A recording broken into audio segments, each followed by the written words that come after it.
Sokrates, Platón, ale i Aurelius Augustinus chápali slovo ako esenciu života.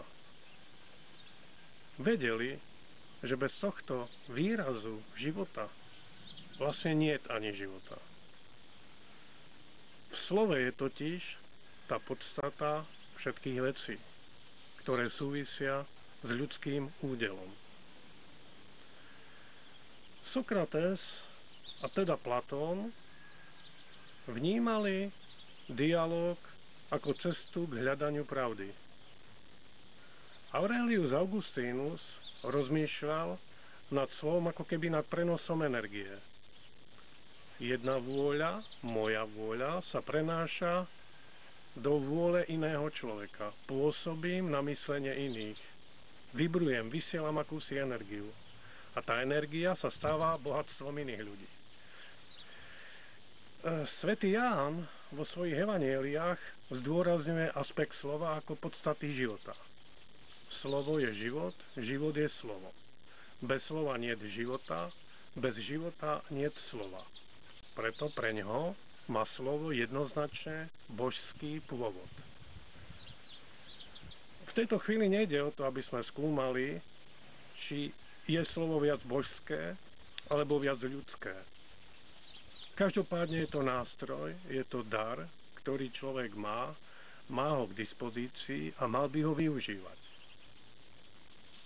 Samosprávny politik, demokraticky zvolený v slobodných voľbách, ktorý nevyužíva dialog ako nástroj, ako metódu spravovania veci, ako efektívny prístup k spoluuvažovaniu s občanmi, takýto samosprávny politik sa ocitá v izolácii.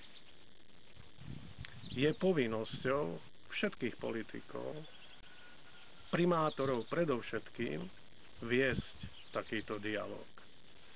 V podmienkách košickej samosprávy som navrhoval zaviesť formu stáleho diskusného fóra. Akýsi stály inštitút výmeny informácií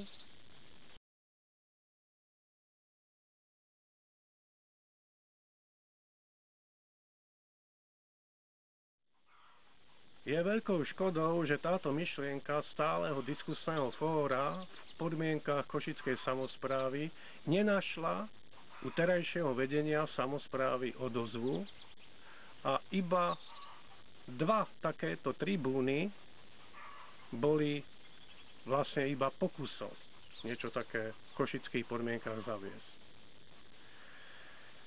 Pre budúcnosť je nevyhnutné viesť dialog skutočne permanentný, konštruktívny.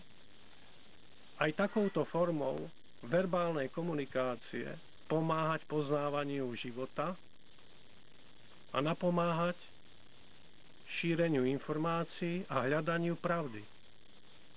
Nie v každom dialógu zákonite nájdeme pravdivé odpovede na svoje otázky.